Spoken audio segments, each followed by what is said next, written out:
गौरांग गौरांग गौरांग गौरांग गौरांग गौरांग। हरे कृष्णा। जगन्नाथ भक्त चरित्र में आज हम श्रवण करेंगे एक राजकुमारी और एक जमादार के विषय में, जो कि भगवान जगन्नाथ के साथ जुड़ी हुई बहुत ही अद्भुत लीला है। आपने जगन्नाथपुरी में भगवान की रथ यात्रा के समय पर ये सुंदर दृश्य ज़रूर देखा होगा कि जिस समय रथ यात्रा आरंभ होती है तो उस रथ के आगे उस स्थान का राजा अपने हाथ में सोने की मुट्ठी वाला झाड़ू लेकर रथ के आगे सफाई करता है, झाड़ू लगाता है।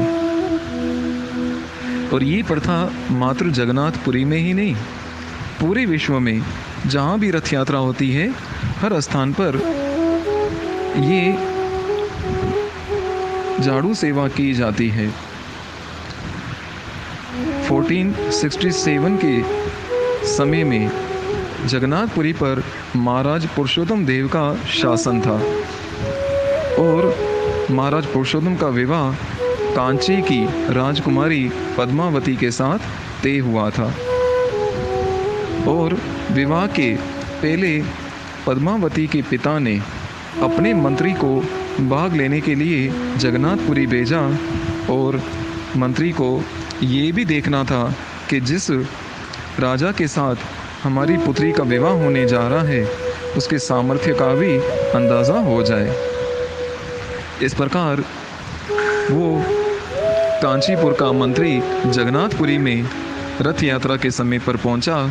उस समय रथ यात्रा का आरंभ होने जा रहा था तो मंत्री ने देखा कि महाराज पुरुषोत्तम अपने हाथ में एक झाड़ू लेकर रथ के आगे आगे सफाई कर रहे हैं। मंत्री को अपने पद के अभिमान के कारण ये लीला समझ न आई और मन में विचार करने लगा कि हमारे राजकुमारी का विवाह ऐसे राजा से होने जा रहा है जो राजा तो कम जमादार ज़्यादा लगता है। मंत्री को ये बात बुरी लगी और वो मंत्री पुनः कांचीपुर पहुंचा तो अपने राजा को कहने लगा कि महाराज, आपने ये क्या किया? आपने अपनी पुत्री का हाथ एक ऐसे राजा के हाथ में दिया है जो कि राजा नहीं, वहाँ का जमादार है। मैंने अपनी आंखों से देखा कि महाराज पुरुषोत्तम अपने हाथ में झाड़ू लेकर रथ के आगे आगे झाड़ू लगा रहे थे, तो ये तो बात एक राजा को शोभा नहीं देती। और कांचीपुर का राजा मंत्री की ये सारी बातें सुनकर मन में विचार करने लगा, ये तो हमारा घोर अपमान है। तो उसी समय जगन्नाथपुरी में ये संदेश खिलवा के भेजा कि हमें अपनी पुत्री का विवाह किसी जमादार के साथ नहीं करना, इसलिए हम अपनी पुत्री का विवाह आपके साथ नहीं करेंगे। और ये बात जब महाराज पुरुषोत्तम को पहुंची तो महाराज पुरुषोत्तम मन ही मन में बहुत दुखी हुए और विचार करने लगे कि चाहे हम कितने भी बड़े राजा क्यों ना हों, परंतु भगवान जगन्नाथ के आगे तो हम एक दास हैं, एक नौकर हैं। परंतु कांचीपुर के राजा ने अभिमानवश ये हमारे देश का अपमान किया है, मेरा अपमान किया है और इसका प्रतिशोध मैं अवश्य लूँगा। उस समय महाराज पुरुषोत्तम ने अपनी पूरी सेना तैयार की और दल बल के साथ कांचीपुर पर आक्रमण कर दिया। परंतु भगवान जगन्नाथ की लीला कुछ अलग थी। उस युद्ध में महाराज पुरुषोत्तम कांचीपुर के राजा से हार गए और कांचीपुर के राजा से हारने के बाद जब महाराज पुरुषोत्तम पुनः जगन्नाथपुरी पहुंचते हैं तो मन में विचार करते हैं, एक तो मेरा अपमान हुआ, जमादार कहा गया, और दूसरा मैं युद्ध भी हार गया। ऐसे में एक ब्राह्मण महाराज पुरुषोत्तम के पास आया और कहने लगा, महाराज, आपने कांचीपुर पर चढ़ाई की, पर कांचीपुर पर चढ़ाई करने से पहले आपने भगवान जगन्नाथ से प्रार्थना नहीं की, इसलिए आप ये युद्ध हार गए। अब की बार पुनः चढ़ाई कीजिए, हमला कीजिए और भगवान जगन्नाथ से पहले प्रार्थना कीजिए। महाराज पुरुषोत्तम ने उस ब्राह्मण के कहने पर इसी प्रकार पूरी सेना तैयार की और भगवान जगन्नाथ से प्रार्थना करने लगा कि हे प्रभु, ये जगन्नाथपुरी का अपमान है, ये आपका अपमान है और मैं इस अपमान को सहन नहीं कर सकता। कृपया आप मेरी सहायता कीजिए और मैं कांचीपुर पर आक्रमण करने जा रहा हूँ। इस प्रकार राजा प्रार्थना करके जब सो गया तो सपने के अंदर स्वयं भगवान जगन्नाथ महाराज पुरुषोत्तम के पास आए और कहने लगे कि अब की बार तुम चढ़ाई कर दो और तुम्हारी सेना की ओर से साक्षात मैं और बलराम हम दोनों युद्ध करेंगे। महाराज पुरुषोत्तम सपने में भगवान जगन्नाथ की ये बात सुनकर बहुत प्रसन्न हुए। वो सवेरे जब उनकी आंख खुली तो मन में एक संशय था, क्या ये सपना ही था या वास्तव में भगवान जगन्नाथ ने मुझसे ये बात कही है। और इसी संशय के चलते चलते उन्होंने सेना को तैयार किया और कांचीपुर पर चढ़ाई करने के लिए निकल पड़ा। परंतु मन में ये अभी तक संशय चल रहा था, क्योंकि कभी उन्होंने भगवान जगन्नाथ को इस प्रकार वार्तालाप करते नहीं देखा था। और यहाँ पर स्वयं भगवान जगन्नाथ और बलराम जी एक सफ़ेद और एक काले घोड़े पर महाराज पुरुषोत्तम की तरफ से युद्ध करने के लिए निकल पड़े। और चलते चलते समंदर के तट पर स्नान किया और थकान मिटाने के लिए जैसे विश्राम किया और अब उनको थोड़ी भूख सताने लगी। तो ऐसे में उस मार्ग पर एक बुढ़िया छाछ बेचते हुए जा रही थी। छाछ बेचने के लिए जो बुढ़िया निकली तो उसकी दृष्टि इन दोनों कुमारों के ऊपर पड़ी जो बहुत ही सुंदर थे। और वो बुढ़िया इन दोनों को देखकर बड़ी हैरान हुई कि ये दोनों इतने सुंदर युवक कौन हैं, जो एक काले घोड़े पर है और दूसरे सफ़ेद घोड़े पर हैं। और ये दोनों वास्तव में कृष्ण और बलराम ही थे, जो योद्धाओं का स्वरूप धारण करके युद्ध के लिए जा रहे थे। तो उस समय कृष्ण और बलराम ने उस बुढ़िया से कहा कि हमें बहुत भूख लगी है, क्या आप हमें छाछ पिलाओगी। बुढ़िया तो पहले ही अपना मन उनके स्वरूप को देखकर हार चुकी थी।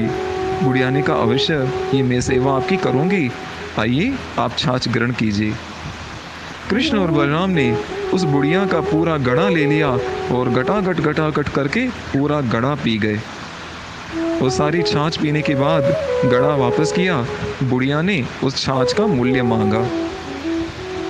तो उस समय कृष्ण और बलराम ने कहा कि माता जी, इस समय हमारे पास पैसे तो नहीं है, हाँ, पर आप दुख मत करो, आप ये हमारी अंगूठी ले लो।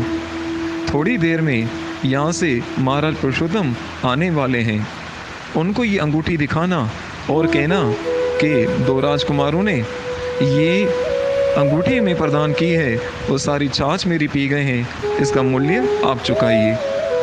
ये कहकर बुढ़िया को अंगूठी देकर कृष्ण और बलराम आगे चल दिए।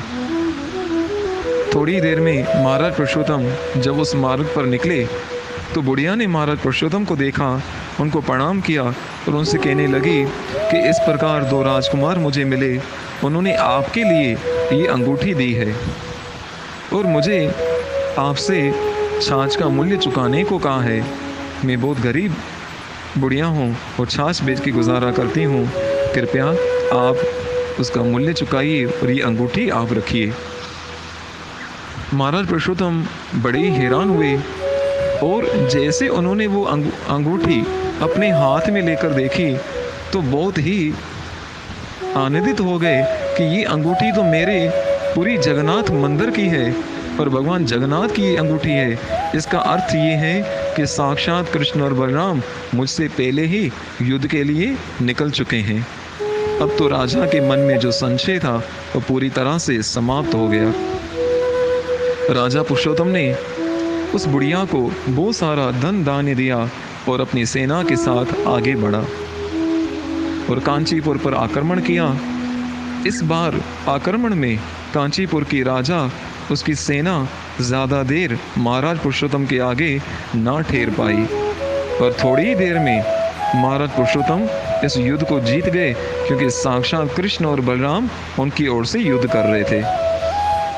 तब महाराज पुरुषोत्तम ने कांचीपुर के राजा को बंदी बना लिया और उनकी पुत्री पद्मावती को अपने मंत्री के हवाले किया और कहा कि इसके पिता ने कहा था कि मैं अपनी पुत्री का विवाह किसी जमादार के साथ नहीं करूंगा, तो इसकी पुत्री को ले जाओ और हमारे जगन्नाथपुरी के किसी जमादार के साथ ही इसका विवाह करना, तभी ये मेरा प्रतिशोध पूरा होगा। मंत्री पद्मावती को साथ लेकर राजा के सहित जगन्नाथपुरी पहुंचते हैं। मंत्री पद्मावती को कांचीपुर की राजकुमारी को अपने महल में सुरक्षित उनकी देखभाल का पूरा प्रबंध करते हैं। इस प्रकार समय व्यतीत होते होते जब 1 साल पूरा होने को आया और पुनः रथ यात्रा का उत्सव आरंभ होने जा रहा था, तो महाराज पुरुषोत्तम वापस अपने हाथ में झाड़ू लेकर रथ के आगे झाड़ू लगाने लगे। उस समय पर महाराज पुरुषोत्तम का मंत्री राजकुमारी पद्मावती को उनके सामने लेकर आया और महाराज से कहने लगा कि महाराज, आपने 1 वर्ष पहले मुझे एक कार्य सौंपा था कि कांचीपुर की राजकुमारी का विवाह हमारे पुरी के किसी जमादार के साथ करवाना, परंतु मैंने पूरा 1 वर्ष खोज की, ऐसा कोई अच्छा जमादार नहीं मिला और वो जमादार आज मिला है। आपसे अच्छा और जमादार कौन हो सकता है? तो महाराज कृपया राजकुमारी के साथ आप इस विवाह कीजिए और इन्हें अपना लीजिए। महाराज पुरुषोत्तम मुस्कुराए और पद्मावती राजकुमारी को अपना लिया और उनके साथ विवाह किया।